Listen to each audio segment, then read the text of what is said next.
Right. I figured I'd start a little early today, because there's something else I want to do. PMQs this week is going to be quite interesting. It's not about Brexit. In fact, not a single question is realistically about Brexit. How unusual. Are we live, by the way? I noticed people in the chat already, and I need attention and confirmation. Starting early, yes. Right, I am live. So good evening, Serene. Have we left yet? The Lovebirds. Hello, Prospero. And hello, the Divine Potato. And Judas. Yeah, so we're starting early because things I need to do. And it's not Brexit. It's all about Grenfell, which surprises me. Well, okay, not all. What I thought might have happened would be Jeremy wasting his questions on something more prevalent or related. Hello, Stargazer, Debsred, and Swan. Hope you're all well. I thought perhaps it would be related to the current candidates. I did notice, Serene, you put, I believe it's Serene, yes, you put an update to who's in and out. That's fine. I will cover that in tomorrow's video on this channel. I've already written it all out, the debate itself, and the result so far. I think it right to address that all in one video, as opposed to this stream, because I think, I don't know, it's a distraction really, isn't it? Which is why I thought, oh, excuse me. My apologies. Yes, the burning injustices.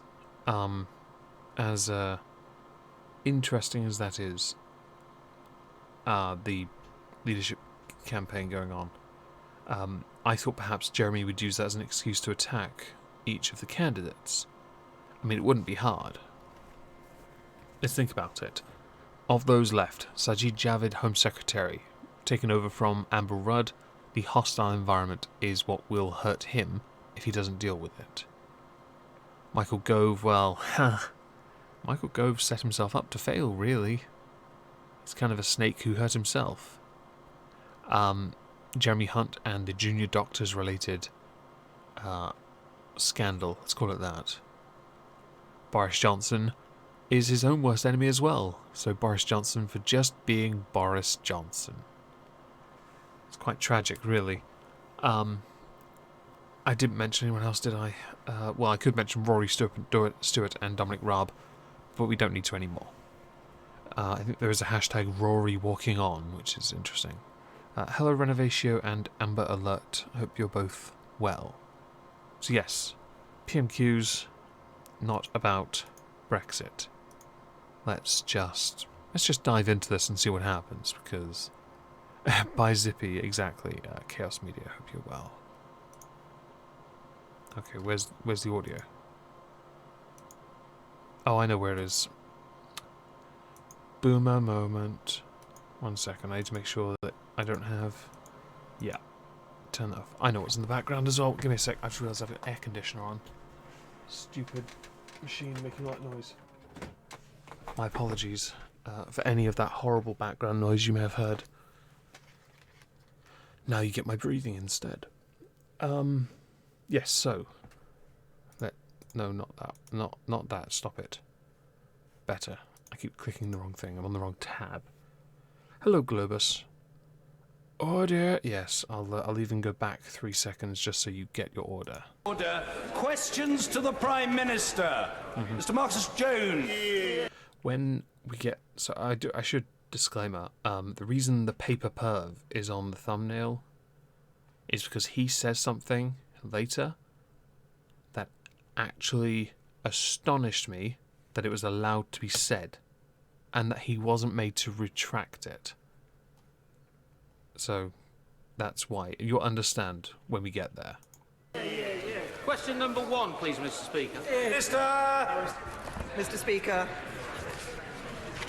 today marks 2 years since the terror attack on the Finsbury Park Mosque. It was a truly cowardly and depraved attack that was intended to divide us. Not entirely true, but sure. Push that instead. Instead, London remained united. Yeah, that was nice. I'll concede that. It was good that people united. It's a shame we don't see that in many other instances where this kind of horribleness goes on. Depending on who's to blame, I guess. It's funny that. And it is London's diverse communities that make London the world's greatest capital city. Oh, don't say that. World's greatest capital city for knife crime? How about crime in general? How about the world's greatest capital city that thinks it's better than anyone else? Even its own country. How about that? How about world's greatest capital city that just gets on the tits of everyone else? How about that? That seems apt. Although I would argue and correctly point out that London isn't just the capital part itself, but all the boroughs, and not all of them are cancer. Hashtag not all. Mr. Speaker, in recent days and weeks, we've seen flooding across the country, and which has been particularly severe in Lincolnshire. Back in the day, I'd say about 10 years ago, when flooding happened in Gloucester, I think it was Gloucester, wasn't it? Yes, there was an archbishop who who blamed it on the gays. He said it was God's wrath at dealing with homosexuality because it was rampant. Quality. So I think we can blame the flooding on and I'm going to quote, this is a direct quote from a comedy show. You can blame it on the puffs, which I don't agree with. Of course I don't. But it was quite funny to hear a archbishop try and say that's what it was.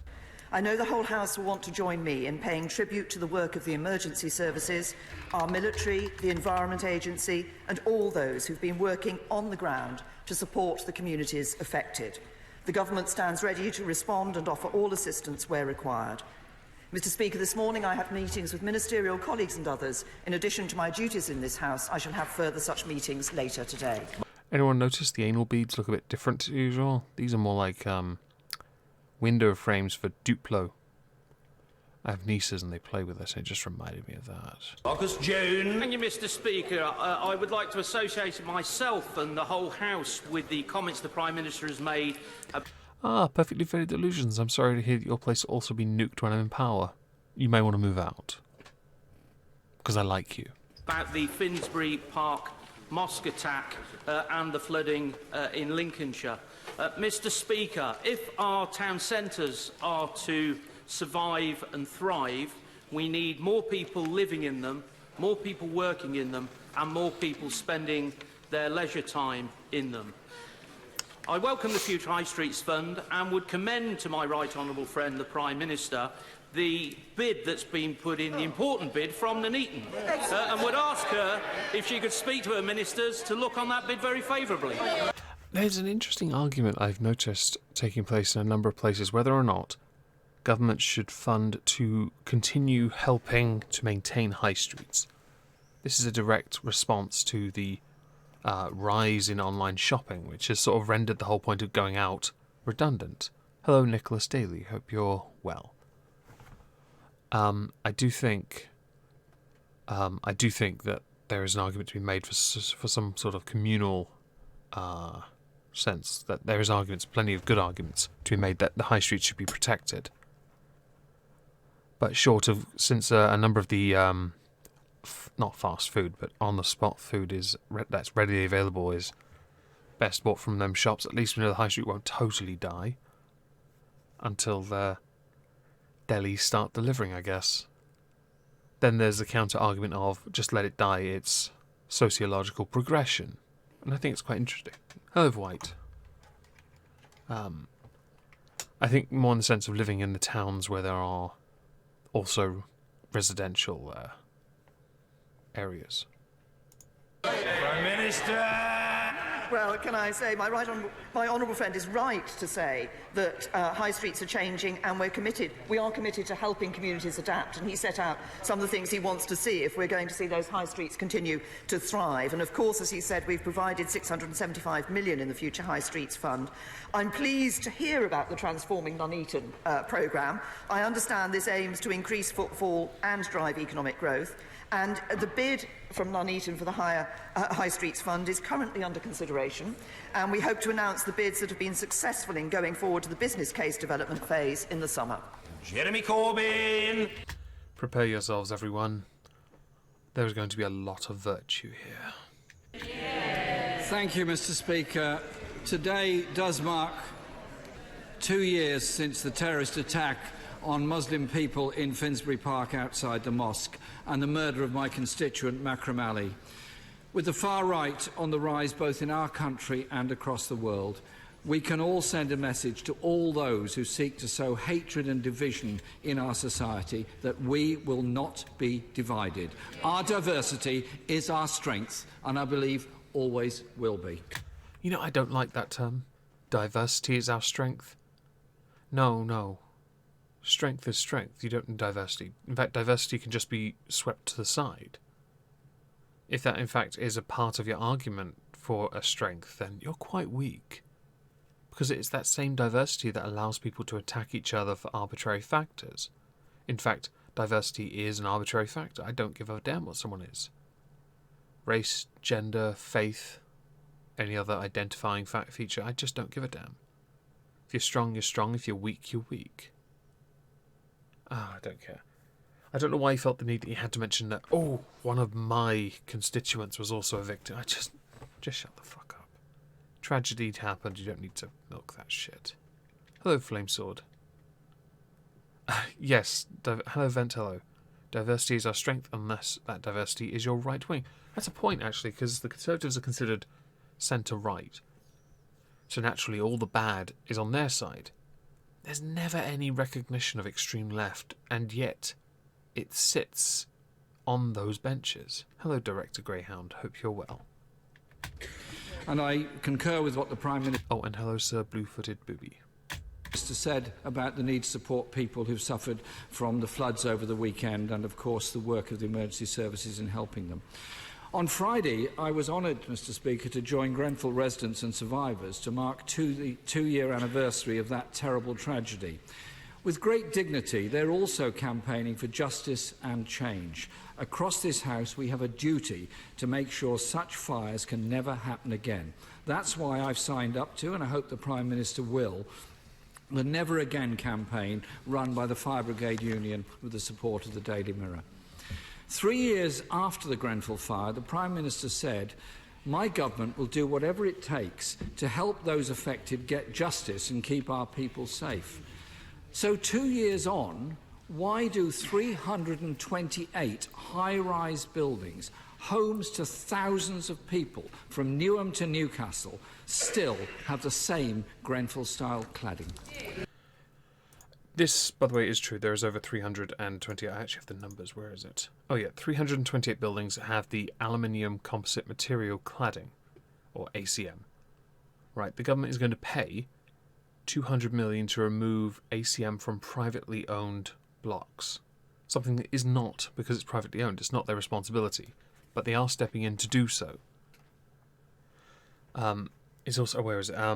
Where is it? Oh, yeah. So also something you mentioned there was that it only took into account England, which I think is a mistake. Because that in there, that Parliament is the UK Parliament. Hello, TC. And to hello, Dominion Revelation. There was a question in the chat I saw. Hello, Roger Brown. Why is the undead one still leading your Tories? Because a new leader has yet to be elected and won't be until, I don't know, next month. Hello, Twilight Creep. Hope you're well. Right, yes, so he only accounted for ones in England, not the United Kingdom, because of a devolved administration thing. But I would say, if it is the place of the government to step in on privately owned blocks, then surely the UK government would want to do the same, or be seen to do the same, because it would certainly show and shine a certain light on those other devolved administrations that they are willing to act to deal with ACM. There will be an argument made later about other composites, but they're not the same ones. And that's because there is a current inquiry going into the other claddings to ascertain whether or not they are safe to begin with. Can't act until you know all the facts, after all. Yeah, so we'll continue from there. I do have a article for this, actually, so we'll link it for you. By all means, have a look if you wish. It's quite accurate. Prime Minister. First of all, say to the right honourable gentleman that I absolutely agree with him that we will never be divided, and our diversity is indeed our strength, and we should all celebrate that diversity. He refers to last Friday being 2 years on from the terrible tragedy of the Grenfell fire. I was very pleased yesterday to welcome, as part of Green for Grenfell, people from the Grenfell community, Grenfell United and others, to number 10 Downing Street, particularly young people, and to hear from them their questions and talk to them about their concerns for the future. I'm going to say probably the... okay. Think about this. Let's see. Okay. I get that we want to make a big deal out of what those people went through. The majority of people who go through anything just want to get on with their lives. Why on earth do all these groups exist? You don't need that many groups for this. Just one. I don't understand. It sounds heartless, but it's something that bugs me. He refers to the issue of cladding on the Shadow Foreign Secretary. I'm pleased to see her back from her education. Okay, Emily Thornberry is going to get very gobby in a second. It's quite funny for me, because it's just embarrassing. Re-education camp of a few weeks ago. She says, what did I say? And I'm about to tell her and the rest of the House what I said. Just a little patience. The issue of justice was indeed raised by one of the young people, and that is exactly why, within days after the fire, I set up the public inquiry. I was half expecting Emily Thornberry to get very triggered by that. That, of course, has two phases. It will soon be entering its second phase. We've appointed panel members to sit alongside the judge in that second phase. But the aim of that is to find out exactly what went wrong, who was responsible, who was accountable, and enable that justice for the people of Grenfell. And he talks about the issue of cladding. Of course, we asked building owners in the private sector to do the action that we believed was necessary, but we've seen they haven't been acting quickly enough, and that's why we will fully fund the replacement of cladding on high-rise residential buildings, and interim measures are in place where necessary on all 163 high-rise private residential buildings with unsafe ACM cladding. May needs to be mercilessly re-educated. Yes, you're quite right. But so do a lot of people. I, by the way, genuinely thought Emily Thornberry would stand up and start getting lippy, because that's what I thought she'd do. She gets offended very easily. Mr. Speaker, obviously the inquiry must go on and we await its response to what actually happened at Grenfell. But the answer she gave is of no comfort to the six... She couldn't give an answer that comforted anybody anyway. There's never going to be an answer where she could. So why did you ask the question other than for optics? That's pathetic, Jeremy. Come on. 60,000 people living in high-rise tower blocks across the country. They are worried. Their communities are worried. Are you expecting an action like that? Because that's not how it works, you know. In fact, even if you were in power, you couldn't act. Because that's not how our democracy works. One does not act without knowing everything. If they do, they're basically going in on an assumption. What is an assumption, might you ask? It's a fucked up choice. Born out of irrationality. And whilst government funding is of course necessary and welcome, but not yet available, more than 70 block owners still have no plan in place to get the work done. So will the Prime Minister set an end of this year deadline for all dangerous cladding to be removed and replaced? Will she toughen up the powers for councils to levy big fines and, where necessary, confiscate blocks to get this vital safety work done where the block owners simply fail to do it? Okay, so right. First of all, if the Prime Minister should sign up to a thing where some kind of promise, pledge, whatever, to get this done by the end of the year. Doesn't matter if she does Although it should obviously carry weight with whoever succeeds, or whoever succeeds her, yeah. When it comes to finding privately owned buildings, I'm not. If they don't breach certain standards, then no, they shouldn't be. But if they can prove that the ACM is 100% the problem, and there are not necessary safety measures in place, then I don't agree with the idea of seizing their building either. It is privately owned. If it abides housing regulations, then there's nothing. Then they don't have to act. 5-month deadline on these buildings. Yeah, he doesn't have a fucking clue. That's why I'm a bit. It can't be done in 5 months. Not with the number of buildings referenced. So no. And hello, horny hippos. How are you? Hope you're well. It's the seizing building thing is such an extreme. It really bugs me because I don't support it. It's an extreme measure. I can't support that. It is. Oh, you won't take this cladding off, so let me take away your privately owned property. That you haven't breached any standards when it came to housing tenants with. And also, let's not forget here, a privately owned building, if it's still not breaching those same standards, but has the cladding that is a problem, but still doesn't breach standards, they shouldn't have to do anything. I would say yes, ACM should be removed and replaced.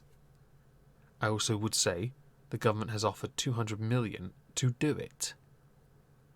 Because the cost for any private owner is going to be quite high. They're not. I know they own a big building, so chances are they have a lot of money. But it's still. Oh, I don't know. It's Stephen Rose. The UK has a housing shortage as is. This would make it horrifically worse, and the cladding can't be done even on one building in 5 months. Yeah, it's totally unreasonable. I would love to see it done within the next 12 months. I really would. I would love to see all the buildings affected fixed. For them to have every safety measure in place, I would love that. But this isn't like Japan, where they fix a massive intersection of road damage in 4 minutes or 4 hours even. We're not like that. We can't do that. We don't have the resources to do that. It's one of those questions that bugs me because it's unreasonable. It's reasonable to want to have it done. It is unreasonable to think it can be done in the time frame he believes. It is equally unreasonable to seize property because that is not democratic. Fines, yes, for certain things. Yeah, in 12 months might get done. Yeah, maybe. It just bugs me. It's such a far left policy. I hate it. Can I say to the right honourable gentleman? Minister. He knows all affected buildings identified in the social sector have been visited by the Fire and Rescue Services to carry out the checks to make sure the interim safety measures are in place, and remediation work has started on or finished on over 3/4 of these buildings, and we're fully funding the removal and replacement of unsafe ACM cladding systems on high-rise social housing. He refers to the housing in the private sector. We asked building owners to take the action that was necessary. We expected building owners to take the action that was necessary. They have not done enough. They have not acted quickly enough. And that's why the government has stepped in. And the government has said that we will fully fund the replacement of cladding on high-rise residential buildings. I do wonder if they're going to build the private owners for that. You know, that just makes me wonder. A little reddish showing through the mask. And as I said, there are interim measures in place until that work is done. Jeremy Corbyn. Question was, will she ensure this is done by the end of this year? Under the current rate of progress, it will take 3 years for even the social housing blocks to be done. But the issue goes wider.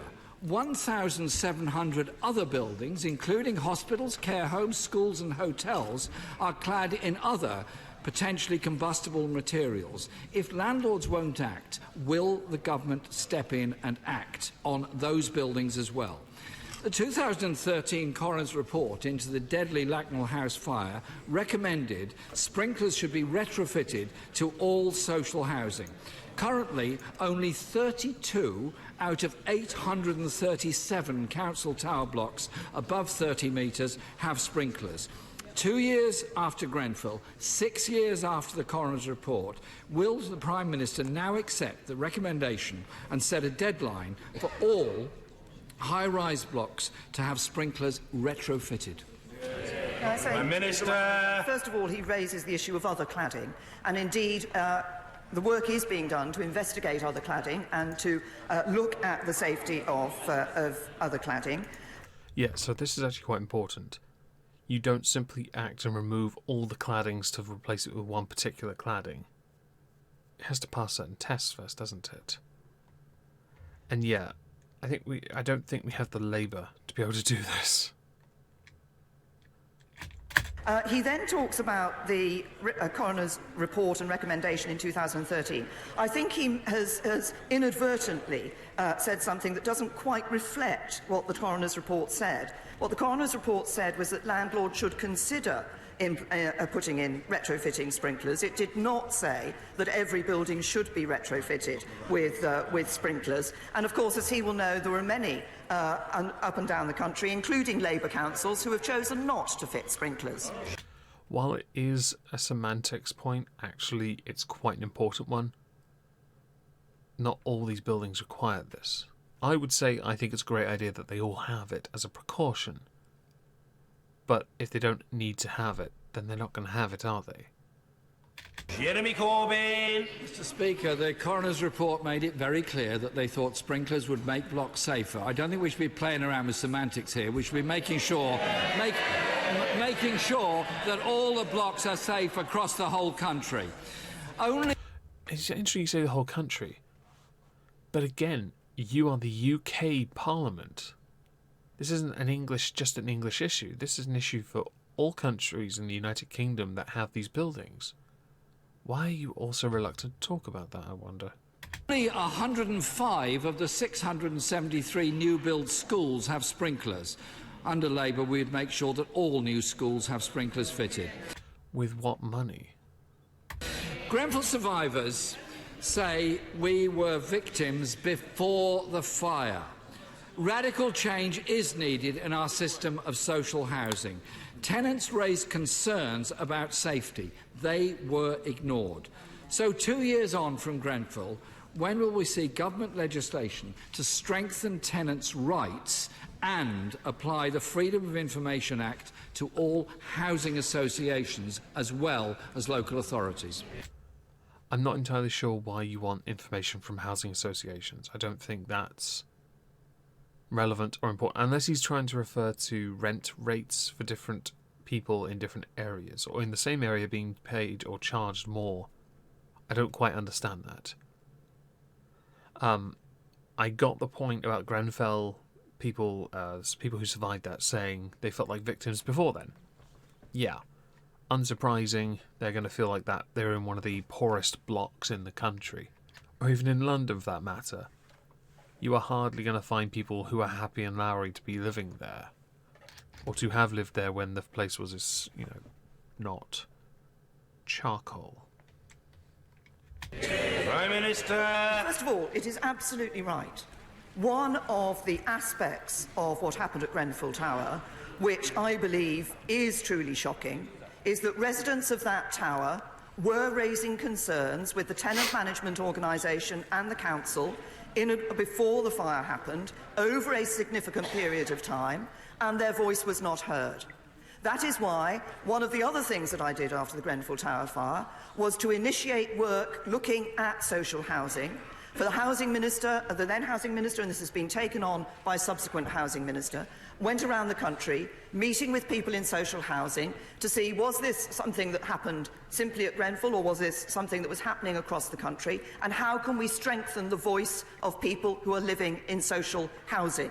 That is something that I believe should be done. It's the work that we have been putting in place. It is absolutely right that the voices of those people should have been heard and should have been acted on, and we want to ensure that in future social housing tenants' voices will be heard. Jeremy Corbyn! You know, I'm all for strengthening tenants' rights, says the guy who lives in a house that's owned by his sister. Because, you know, I don't think private landlords, we have heard about it in this country, they are, having lived in a privately owned house, in fact, when I was at university, it's an absolute nightmare. It's a nightmare because they all set their own standards, some of which abide basic rules, the basic rule of the land even, but then they have their own little add-ons. I think, yeah, how bad you have to be to make this automaton look good. Yeah, well, Corbyn's quite good at that. I think the Grenfell incident, this whole horrible tragedy, does actually make him ask good questions, though. By comparison to normal questions, this is good. And I do think more needs to be done to help tenants in privately owned homes, because council tenants, they have a bit more freedom. Not as much as they used to.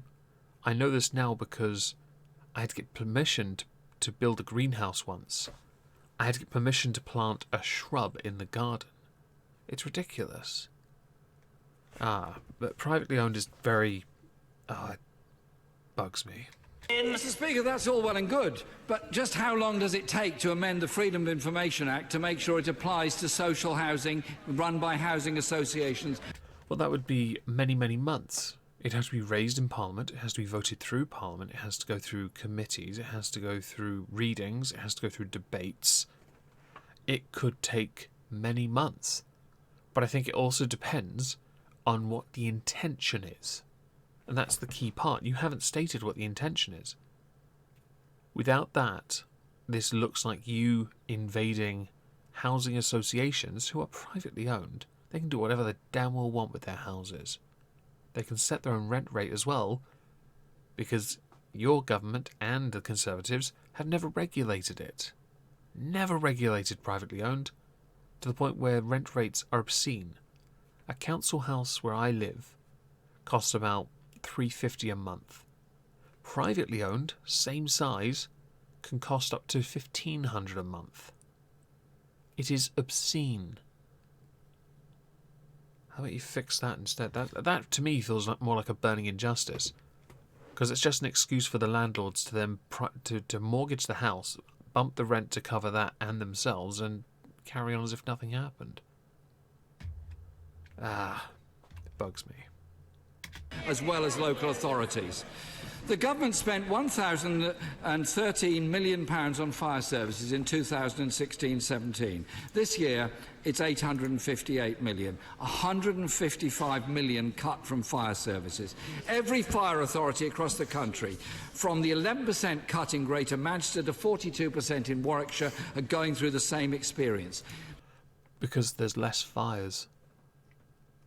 Just thought I'd point that out. It's not just because cuts needed to happen, to try and balance those books, but also because there were less fires. Mr. Speaker, you can't put a price on people's lives. You can't keep people safe on the cheap. The Prime Minister told the country at the Conservative Party... You can't keep people safe on the cheap. What does that say to everyone else? Does it not reek of quantity over quality? You can still keep people safe by using less money. And no, not taking the bait. Conference last autumn that austerity is over. No, that's not what she said. Coming to an end is what she said. And the woman on the side is not Kate Ossimer, that's Dawn. That's Dawn. Yeah. I think. Isn't it Dawn? Dawn? Yeah. Will she now pledge that her government will increase fire service funding and firefighter numbers next year? Yes. You don't need to increase firefighter numbers if the fires and emergencies that they take care of are not as severe as they were. In the sense that we don't need as many. There has been a drop. Corbyn has said that there have been, he will say in fact as well, that there are 10,000 jobs that have been cut since 2010 for firefighters. It's a little bit higher than what the figures actually suggest, since the numbers are down by just over 9,000 from 2010 to 2018. But if he's including, and I think he might be, fire control and support staff, then the number goes up to about 11,000. I will link that for you in the chat for anyone who's interested to read it. There you go. Bit long, but it is the page 5 is what you need to look at if you are at all interested in reading that particular source. Prime Minister. To the right honourable gentleman, that indeed we are able to end austerity, we are able to put more... Oh, you know what she's about to do, don't you guys? Oh, Jesus Christ.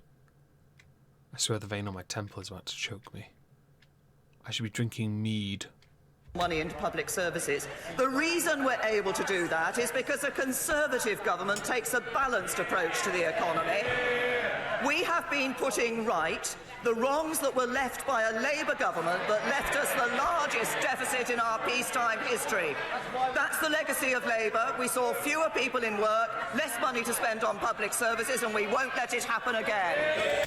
Any excuse to attack Labour. That's such an annoying comment now.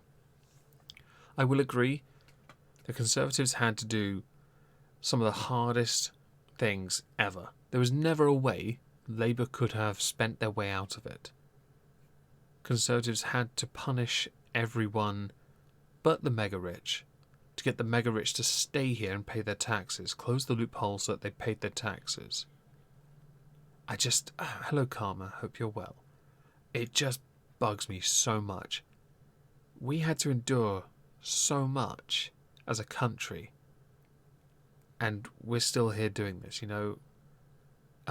She isn't wrong. I agree with that. She's not, and I'm not going to attack her for that. I just think it's such an annoying cop-out turn of phrase to keep using. I really wish she wouldn't keep bringing it up. We know we had to endure this, but much like the Grenfell thing, I just want to move on from it. Raymond McCoy, ask your American question. I will do my best to attempt to answer it if I can. The boxes. Those are the dispatch boxes. Yes. Very parliamentary. It's an all procedural thing for speakers. That's all it is. Nothing fancy, really. Well, they are fancy, much like the mace going across here. That mace is brought in every day by the Sergeant-at-Arms, who is... That might be her there today.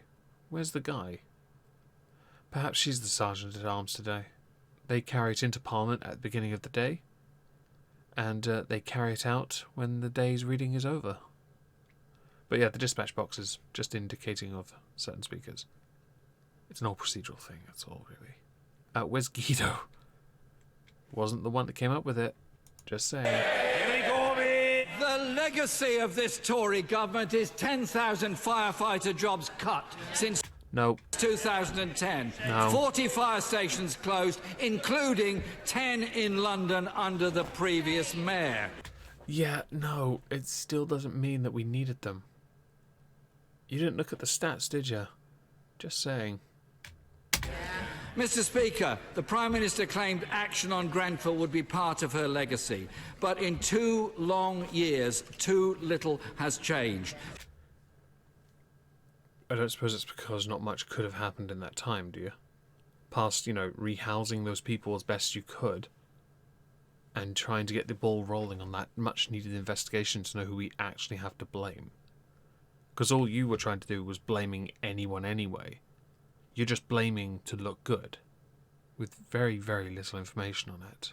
She has met the Grenfell survivors. I have met the Grenfell survivors. Their pain is real, palpable, and continues.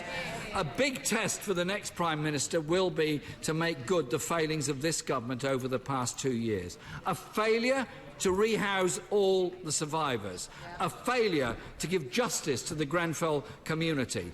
A failure to make safe on other dangerous high-rise blocks. A failure to retrofit sprinklers. and a failure to end austerity in the fire service. So does the Prime Minister believe that at the time of the 3rd anniversary next year, the government will be able to honestly say to the country with conviction, to the Grenfell survivors, never again?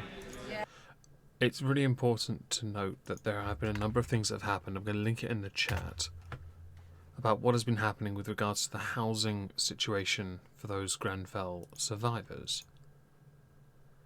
So, and I'm going to list this as a direct fact. Of the 184 households from the Tower and Grenfell Walk were in homes, in permanent ones no less. Of the 184 households are in permanent homes as of June. 14 are in temporary homes and another 3 in other accommodation. Of 129 other households in the surrounding area of Grenfell Tower, 82 have returned home or moved into a new permanent property, and 47 are in temporary accommodation.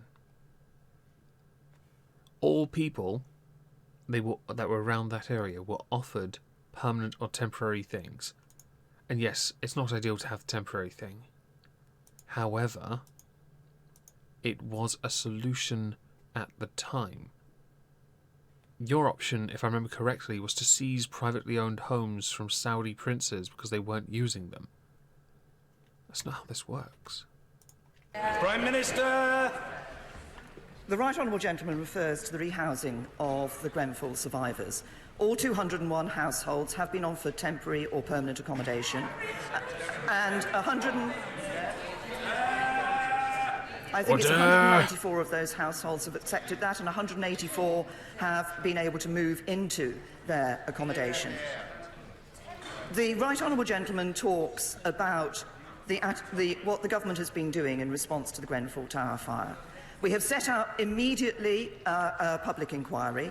We set up immediately the Dame Judith Hackett review, which looked at the issues around the building regulations and fire safety, and the government is acting on the results of that, and I expect a future government to act on the results of the public inquiry. I have met on a number of occasions now, as I said, including yesterday, people who survived the Grenfell Tower fire, people who lost their homes, people who lost members of their families, young people who lost their best friends. Their pain is indeed great. It will never go away. It is important for us to ensure that we provide the support for those survivors into the future. It isn't just about buildings and cladding. It's about support for the local community. It's about mental health services and support for those who have been affected. This government is committed to ensuring that we provide that support and to ensuring that we do everything we can to make sure that a tragedy like Grenfell Tower can never happen again. I didn't want to interrupt that because it was actually, if you noticed, a very serious response. I didn't want to interrupt that. I'm surely the compensation will make them ineligible for council housing. Not entirely true. If they put the compensation into a trust and bleed it out, they actually still have the capacity to be eligible and still high priority depending on circumstances. Compensation isn't considered personal wealth if they put it in the right place. I know this because my sister did that when she had a car crash. The money was put into a trust, so she was still considered eligible for council housing, which she used to then buy my mum's house, which is brilliant. Hopefully we're going to get to the paper pusher in a minute, the paper perv, the paper fiddler, but before we do that, smash the like button. I noticed that one dislike. I know who you are. I hate you. Moving on. Tim Lawton! Mr. Speaker, today is Thank a Teacher Day, and I'm sure the whole House will want to express their gratitude to our hard-working, dedicated teachers. But earlier this week, a report from the DFE showed that children in coastal areas achieve lower grades than elsewhere, which means that children in constituencies like mine have the double whammy, because West Sussex has historically been one of the worst-funded school areas as well. So, I was born in West Sussex. I loved it. given the PM recognises that fair funding for schools needs to be a priority in the forthcoming comprehensive spending review, will she support setting up a Coastal Schools Challenge Fund to replicate the success of the London Schools Challenge Fund, which achieves significant improvements in outcomes from 2003 in London? Hello, Dally. Hope you're well, and Davey. I just gonna say the school thing. We know why kids in school areas and coastal areas aren't doing so well in school. It's because they're busy throwing stones at all the moving cars, which is a favoured pastime of all the chavvy scum. Chaos Media, my teachers were all bleep as well, but thankfully I was smarter than them, and I like to remind them of that on a regular basis. It was hilarious. I'd like to thank whomever taught Jezza his Marxist principles. They did a pay-off job. Yeah, it wasn't a part of our education. I'm very confused. Prime Minister! Say to my honourable friend, first of all, I think we should all recognise Thank a Teacher Day. I'm sure everybody across this House remembers a particular teacher who had an impact on them and indeed helped them to do what it was necessary to become a Member of Parliament and to represent a local community in this House. My honourable friend makes a point about coastal communities. He will know that school funding is at a record level and our reforms have been improving education standards. I want to ensure that schools have the resources they need and reform continues to improve those standards, that we are able to give schools the budgets on a timetable to work for them, and that we continue, he mentioned this issue of fairer funding, that we continue to make progress on the fairer national funding formula. I think what my honourable friend has done in referencing a coastal fund... Thank you, Karma. Smash like. Yes, thank you. ...for schools coastal fund is actually a bid into the spending review that will be coming later in the year. Ian Blackford! Oh, here we go, everyone. This is quality, because it's why I put Ian Blackford on a hashtag for this. It is so amazing what he says. I'm just going to close some tabs for this. This is... It's not the first question, by the way, that gets me. It's the second one. The second question is where things go badly wrong. Well, I say badly wrong. It's going to get funny. It's going to get really, really good. If you're a fan of Boris Johnson, by the way, you're going to love Ian Blackford, the portly, balding prick. And can I associate myself with the remarks of the Prime Minister on the atrocity at the Finsbury Park Mosque? Mr Speaker, this is also World Refugee Week, and I want to commend my honourable friend, the member for Nailan and Yar, who brought forward a family reunion bill some time ago. Will the Prime Minister, in the time that she's got left, please make sure that this comes forward to committee? Mr Speaker, does the Prime Minister agree with the front-runner set to succeed her that the Scottish people are a verminous race that should be placed in ghettos and exterminated? Okay. I was going to bother to go and find the context for that quote, and I probably should quickly Google it. Give me a second. I do need to know the context. Scottish people in ghettos. Did Boris Johnson call Scottish people a verminous race? It's time Hadrian's Wall was... Hang on a second. It was... Oh, hang on. Here we go. The Scotch, what a verminous race. It's time Hadrian's Wall was refortified to pen them in a ghetto on the other side. The nation deserves not merely isolation, but comprehensive extermination. Right. Right. So this is a part of a poem that was published in The Spectator in 2004. Right. What is Boris's role in this? Right, let's have a look. Okay. It was not... Right, it was not from the pen. It was not written by him. It comes from a satirical poem written by James Mitchie titled Friendly Fire. Triggered.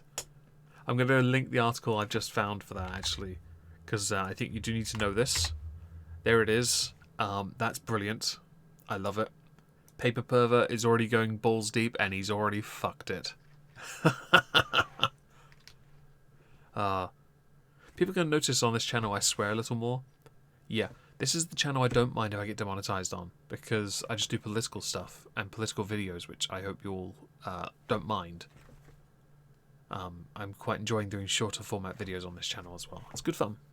Prime Minister!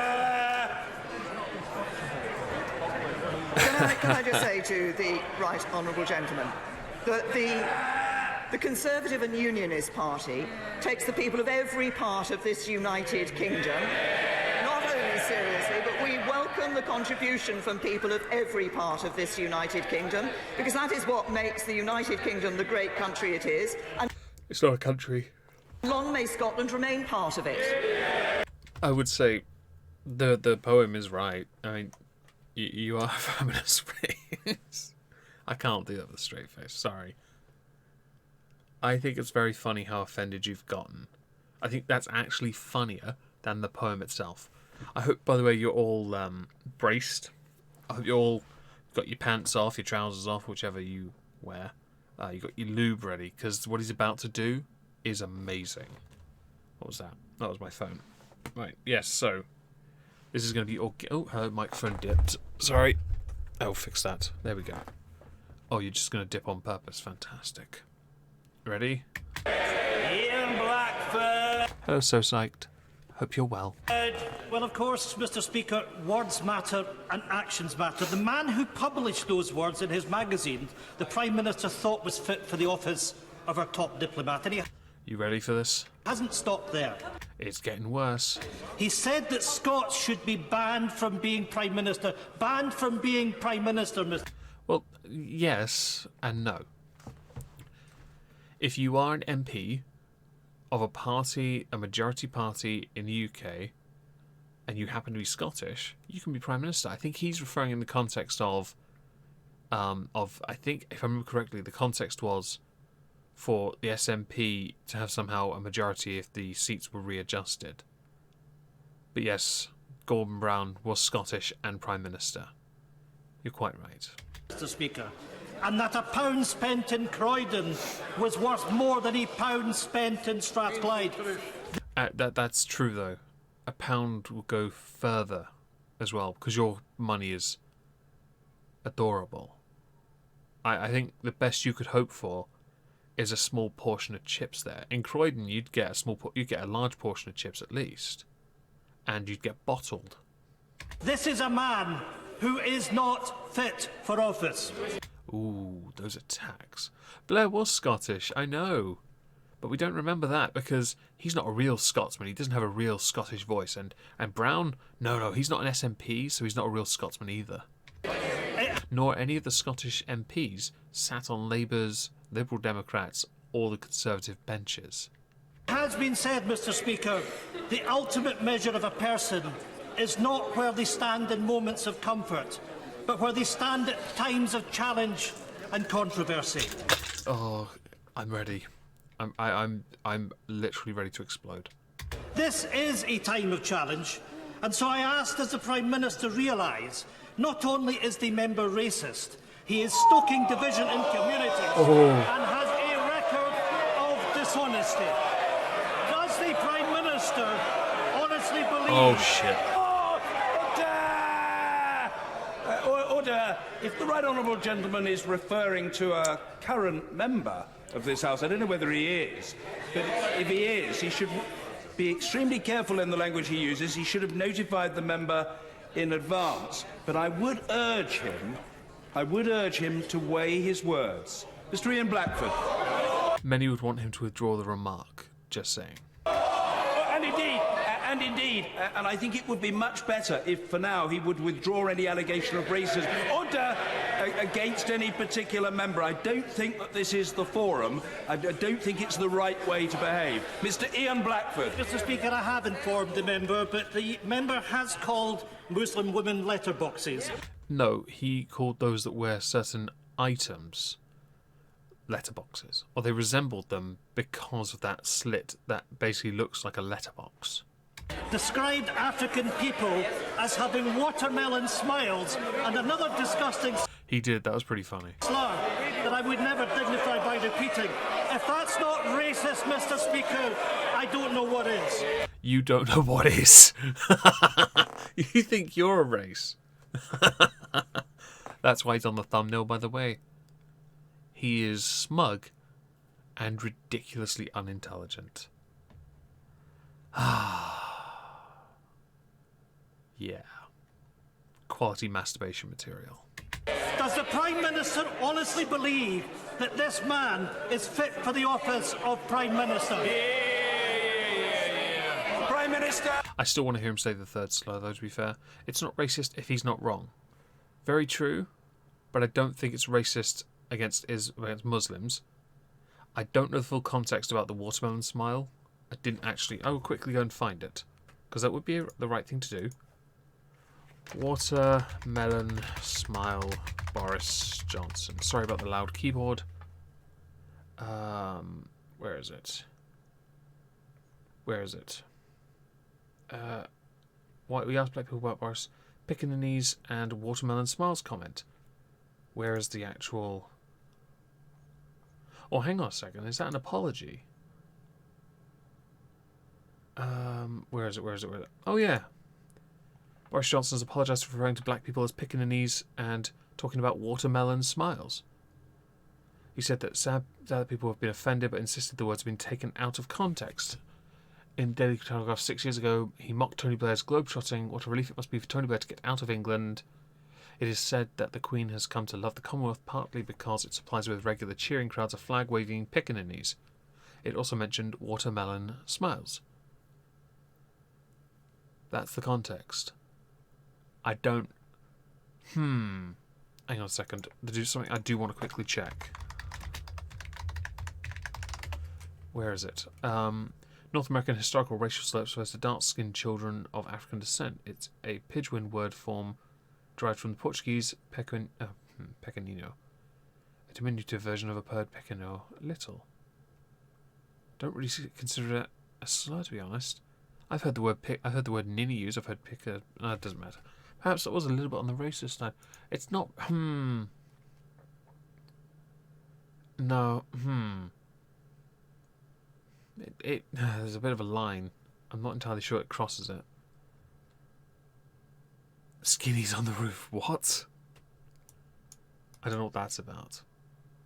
Yeah, no, I'm not entirely convinced that's 100% racist, to be fair. Why is my stream not oh no, it would be, wouldn't it? It's just right back there, isn't it? Yes. I don't think anything that Boris said was racist, but I don't have all the facts on the watermelon smile thing. I still don't consider that, to be fair, racist. I think I know what he's referring to when it comes to the Commonwealth. I don't think that's racist, and I want to know what the third slur is to be able to understand whether or not he actually had a valid point. The watermelon smile, perhaps pickaninny was the other slur, to be fair. That would make some sense, actually. Yeah, no, I'm not convinced. We should hear the Prime Minister's response, though, and I think in this case it's right. Can I just say to the Right Honourable Gentleman, he's now been leader of the SNP in this chamber for some time. He's been asking Prime Ministers questions for some time. He might actually understand the purpose of Prime Ministers' questions, which is to ask the Prime Minister about the actions of the government.